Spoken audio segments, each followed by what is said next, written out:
There are many people in this world who appear happy on the outside, but carry storms within. Their faces smile, but their hearts beat with unrest. This is the story of one such man, a story that begins in the bustling lanes of a town, but ends in the quiet of a village, where he finally learns the secret to a peaceful heart.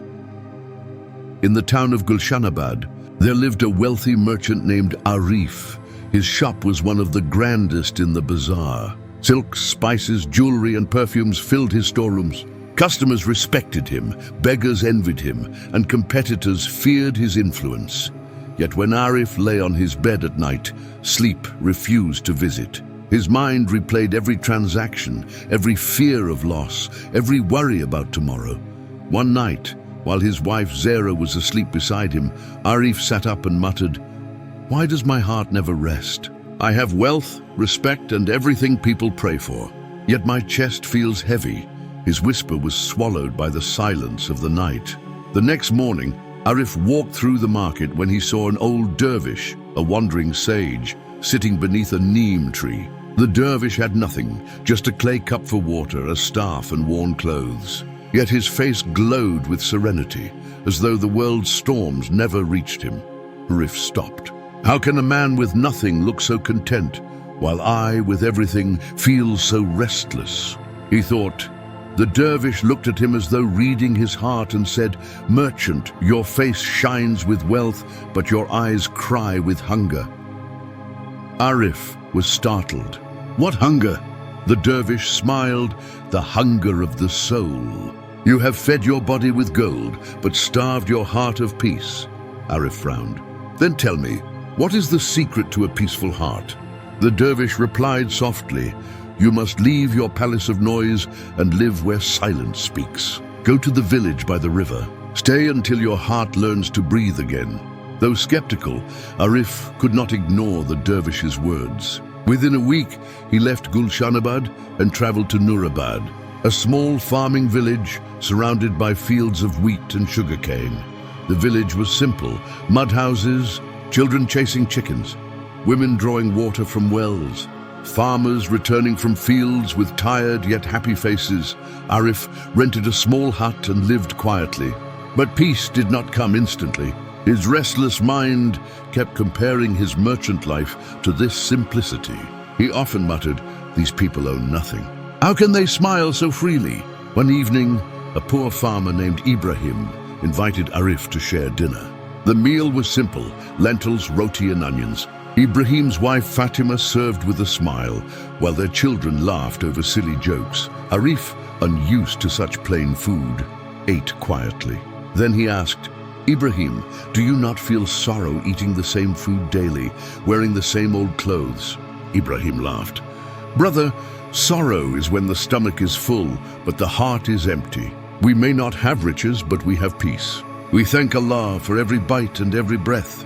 That night Arif lay awake, replaying Ibrahim's words, "Sorrow is when the stomach is full, but the heart is empty." Every morning, Arif began walking to the river. There he met an old fisherman named Yusuf. Yusuf taught him to cast nets, to wait patiently, and to accept both empty nets and full ones with the same heart. One day, Arif grew frustrated after hours of catching nothing. "What a waste of time.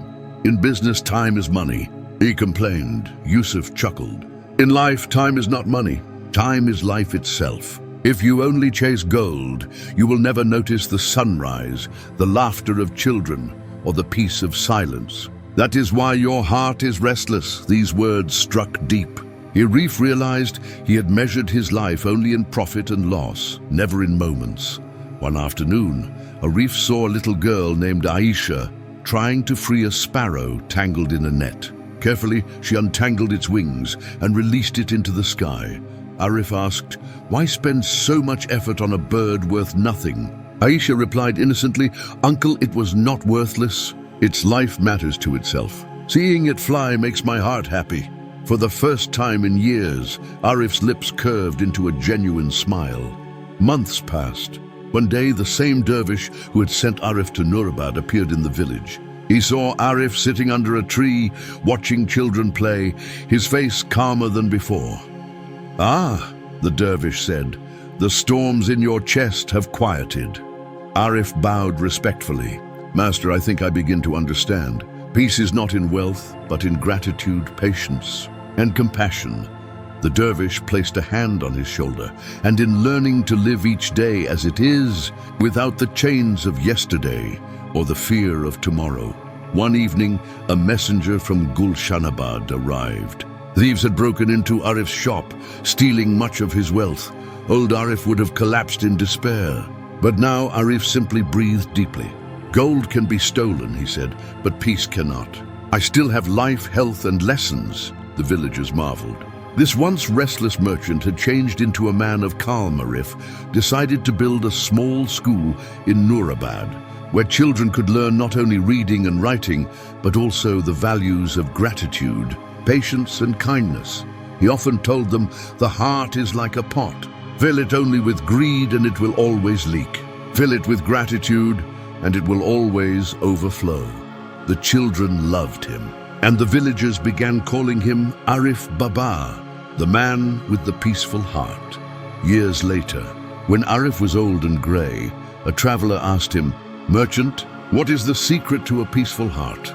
Arif smiled and said, "Stop chasing what shines outside and start nurturing what glows inside. Wealth may fill your house, but only kindness, gratitude, and faith will fill your heart." That is the secret. When Arif passed away, the villagers mourned deeply, but they remembered his lessons. Nurabad flourished not because of riches, but because its people carried peaceful hearts. And somewhere beyond the world, the dervish smiled, for another restless soul had found its calm.